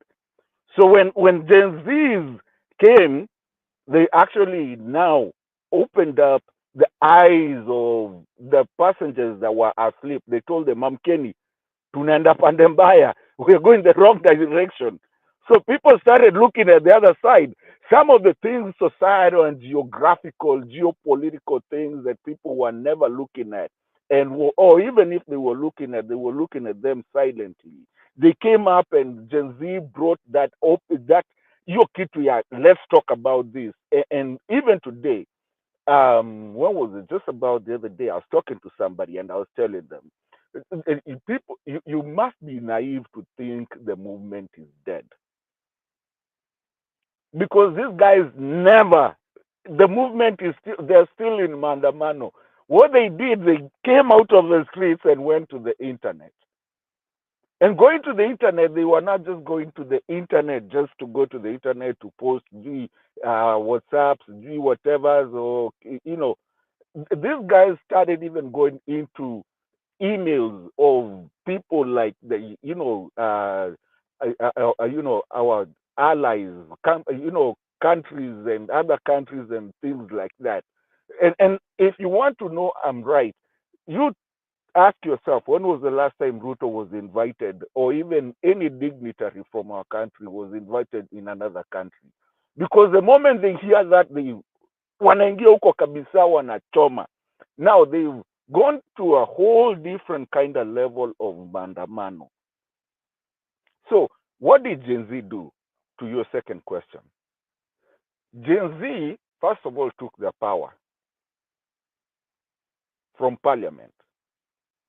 That is why parliamentarians wanaogopa mwananchi saizi.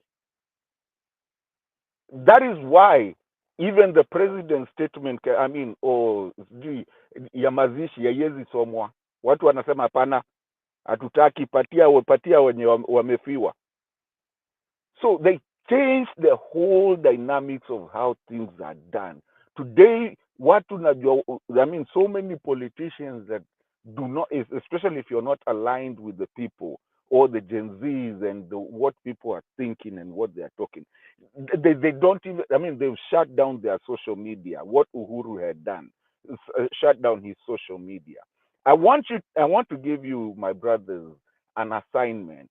You go listen to radio stations today, TV stations, and show me one that is aligned to the government the way they used to be. Tukufu Rais Nini. Go to Spice TV. Go to any FM that you want to go, and see what is happening. People are doing so. I mean, civic education all over. That is exactly what Gen Z brought. I hope I've answered your questions. Sijui Migunda ameenda wapi, na sitaki kukuacha peke yako, though I have to leave. Okay, maybe before you leave, there's a comment here from Laban Misiani. Laban Misiani is saying leaders are elected through political parties. If Gen Z is a political party, we can discuss about it. ODM did the right thing to save the country from anarchy. Kalonzo will fall altogether. Gachagua, I think with Gachagua. Yeah, so people are Can I having answer different. him? Yeah, you can. What Laban Misiani? Yes. With all due respect, sir, what you think happened is not really what happened. Basically, ODM going with Ruto, it actually, I mean, personally, I've been a life member of ODM. And I know so many people who have quit ODM just because of that move. But what it has done, joining politically with UDA, it drew the line between the political class and the citizenry. So today, guys are not associating themselves with anything called political party. Most of them, and if you remember, lately for the last 2 decades, there has been this thing called independent candidates.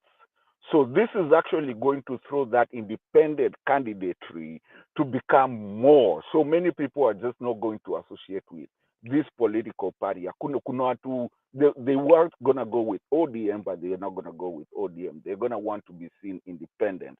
I'll give you an example, Okia Mtata, and some of them that have actually gone independent and made it. So even this inject thing, you see now it's generated and other people to start bringing other wannabe parties or gonna be parties, so that it's not just the old folks that we knew. Even the old folks that we knew that they have been career politicians, you're gonna start seeing them falling down, and that number statistically is already starting to go down. I hope I've done that, Vizuri. I hope so. Yes, Thank you. yes, very well. Thank you so much, Mato, for coming and giving your opinion.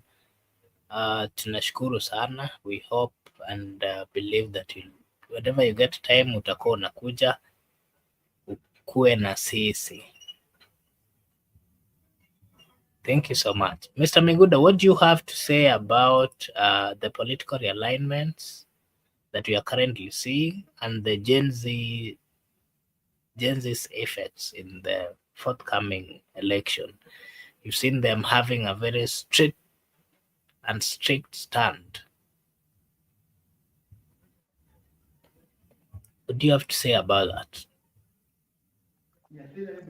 I would not like to talk about political realignments because 2027 is far and it's too early, and there are going to be a lot of realignments we are going to experience as a country, and there are going to be many camps. People will move to this camp, that camp.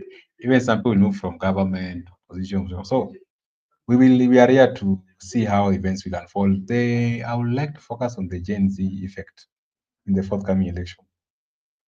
I am in agreement that the Gen Z went underground, and currently, they were disappointed, particularly disappointed with the formation of the broad-based government because they had the people whom they needed to support the movement.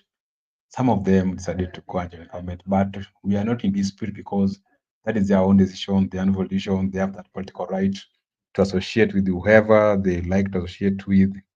There is no discretion about that. They can associate with anybody because it is political right and civil right that each and every person has that right. You can associate with Ruto, Gachagua, Uhuru, Raila. It is not important. Let them associate with whoever they shall. But what is important is that Gen Z were disappointed. They were disappointed. They had a very good cause, but they were disappointed with how events unfold. Having been disappointed, they decided to go underground. That they are now rebelling silently. There's something they are not subscribed to. Like most of them do not subscribe to William Ruto government. They don't subscribe to William Ruto's policies, agenda. And that's why you have seen such memes, such podcasts, such posters, such placards are moving around in social media. Some people are even putting on those t-shirts because they are rebelling underground. They don't want to come publicly because the consequences of coming publicly. Some are being arrested, some are being shot, some are disappearing, some are being abducted. So you have to take care of your life because at the end of the day, it is you who will count for that life, not the public, not William Ruto. That's why they are all underground. They are very silent. They are doing, in my view, some might not even turn out to vote because we interact with them on a daily basis. We have had their opinion, their suggestions. Some might end up not even being registered. Going forward as a nation, even Jay-Z effect in the forthcoming election, in my view, this is my honest view, it might not turn out to be big like what we saw during the demonstration, the way they were mobilized to an extent that they came out and demonstrate. There is no possibility unless things change along the way that majority of them will have to be registered, majority of them will have to organize, and they agree unanimously that let us go out, and not only William Ruto, even members of parliament, even governors, even women rep, even MCS, those who, not that everybody, the people who have demonstrated that they can work, they can be given a second term or a second chance. But for the people who have taken citizens for a ride, there is no offense to send them away, in my view. That can only transform into reality if Gen Z maintain their unity and they can mobilize that during the massive voter registration by the IBC, they can come out in large number and register. They can speak in one voice. They can come out during election day. They wake up very early in the morning. They go to polling stations. They make sure that they cast their votes. They cast their votes. And with that reason, even if Mr. President will not go home, because we understand our elections are in this country, we cannot also be in denial that we do not know how these things are being done in this country. There have been mistrust in the electoral body. So we cannot live in denial that it is going to be free, fair, and transparent. Even if the main culprit is not sent home, what about denying him members of parliament who will pass legislation? What about denying him governors, denying him MCA? We understand that even if you deny them, still they will purchase them and also ensure that the current business of the house will sail through. That's where there's a trick that we say, let us deal with the person who Kenyans are view that, according to their view, the person is not performing effectively. But even if we give him time with the Gen Z, MCOBURA, in my view, honest view, because me I interact with the Gen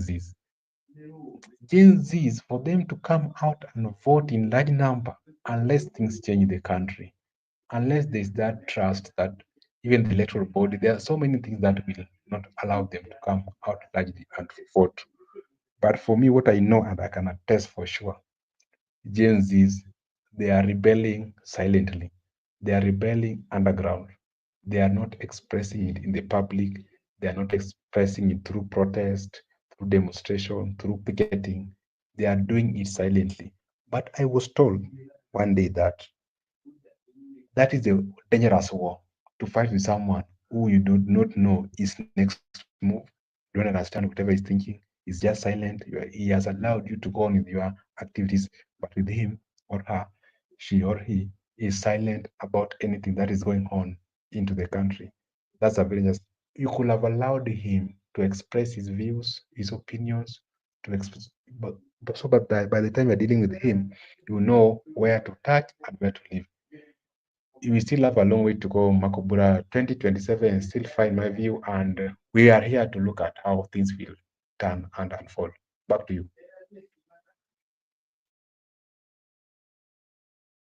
Okay, thank you. Thank you very much, Mr. Miguda. To our viewers, this is Brother Benson Media, and here we say that your opinion counts. If you're new to this channel, we are kindly requesting you to like and subscribe to the channel, because if you subscribe, it is a way of supporting us, and we will really, really appreciate. And again, when you subscribe, whenever we're having these discussions, you will be notified, and maybe you'll be joining to be part of Brother Benson family. There are some comments. There can see some comments from Brother Laban Musiani. Laban Musiani is saying, if you don't trust your leaders, there is a constitutional way to deal with it, and cyber and computer mob psychology is not one of them. Okay. Tomato, Kenya need peace to feed themselves. Okay.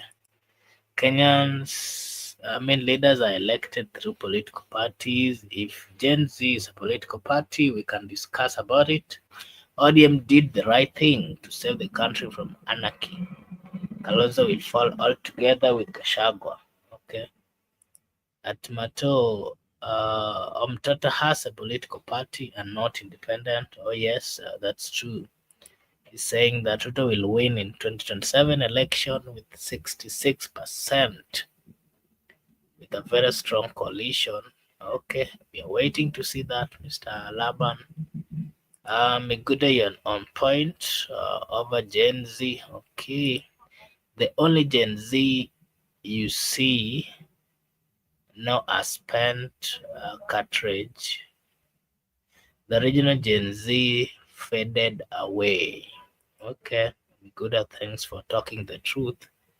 Yeah, so we are having different comments, and people have different view, and whatever view we are giving here, we are not saying that that is the final. We're just trying to also give our thoughts. We are entitled to have different opinions, because the constitution allows us to do so.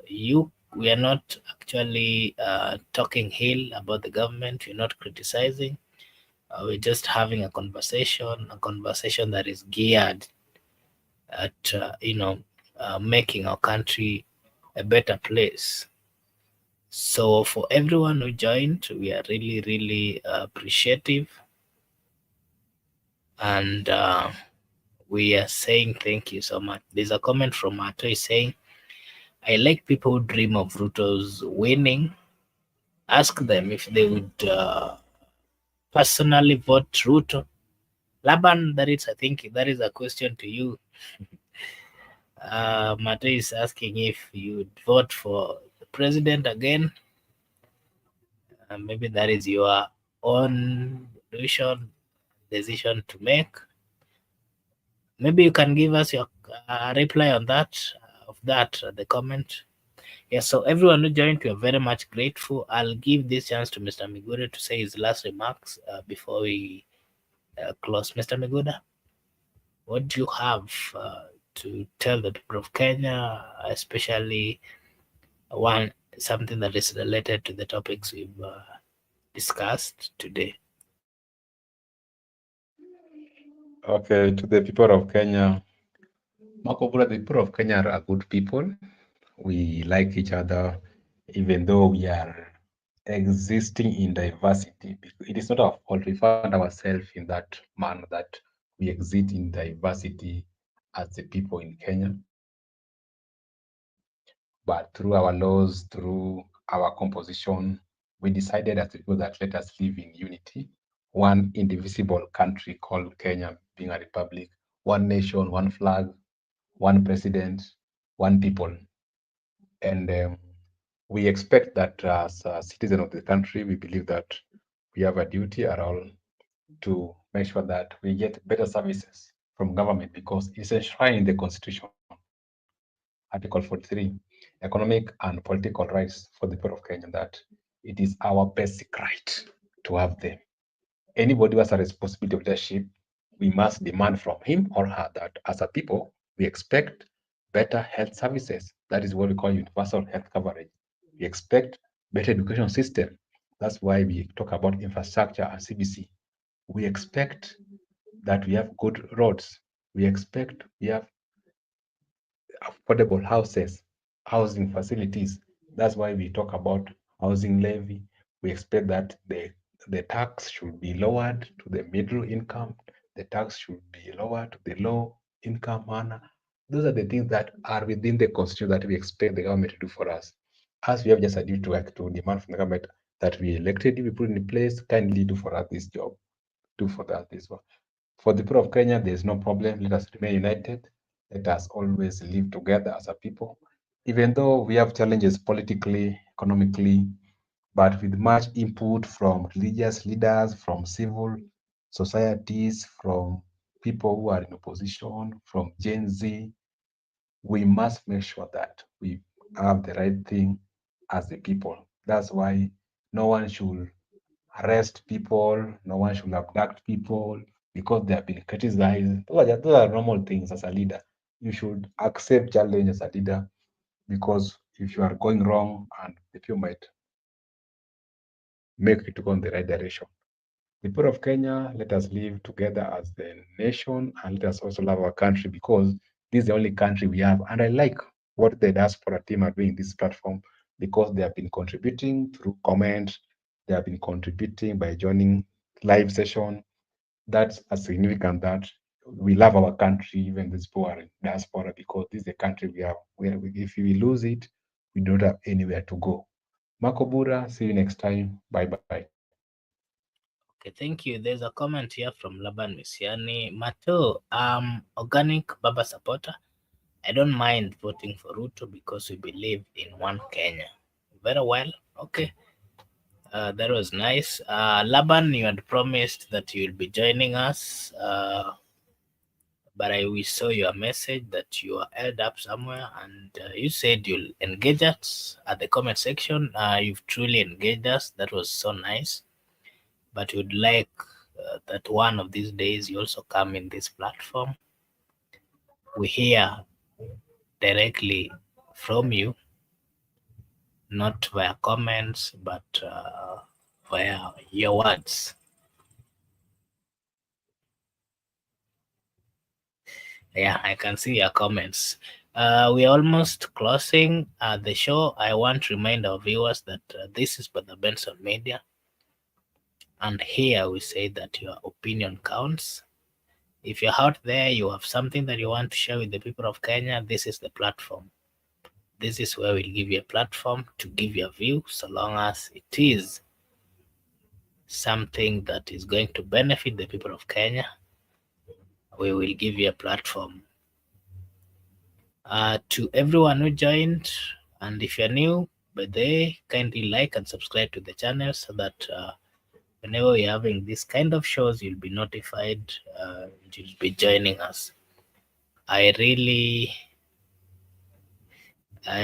can see a comment here. Laban, friend Mato is saying that he would love to have a live session with you. I don't know when you can confirm. Laban, kindly tell us when we can tunaweza waeka pamoja. You go end to end, because it seems the two of you are having different opinions, of which you are all entitled to. The Constitution gives you that liberty to have different opinion. Laban, kindly confirm when we can have that session, a live session. Matter, I believe is always here. Before we close, just say something to our viewers. This is Brother Benson. Kindly, if you're new, like and subscribe to the channel. We will really appreciate. Today we were just having a conversation. Okay, Laban, kindly confirm when and at what time. Kindly confirm the day and time, Mr. Laban. Yeah, so today we were just having a conversation on what is happening in our country, especially the cries of the people, the views of the people. We were just trying to give our opinions so that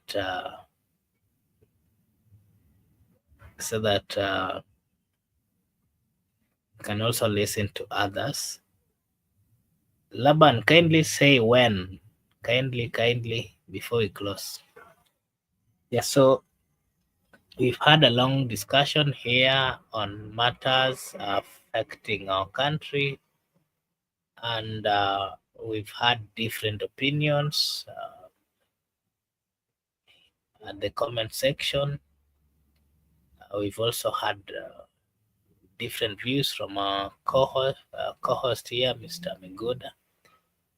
Mato was also here, gave his opinion. Eric Ayaga was also here, gave his opinion. Brother Benson himself was also here.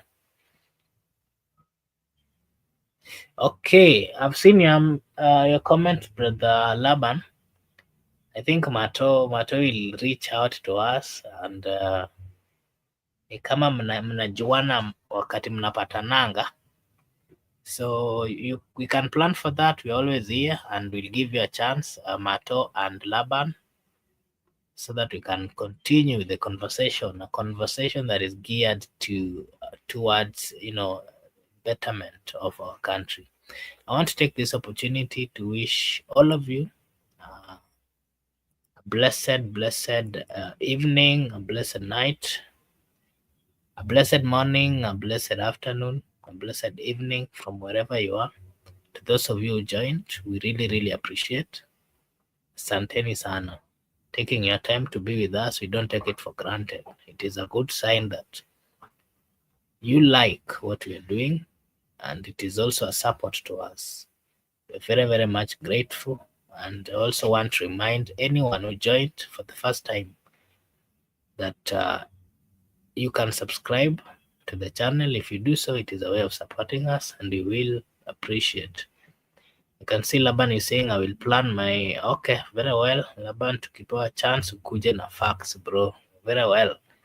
That's okay. So allow me to close the show tonight, and I hope to see you all tomorrow, as we'll be having another show. Thank you so much, and may God bless you, and have a nice time. Thank you, and bye-bye.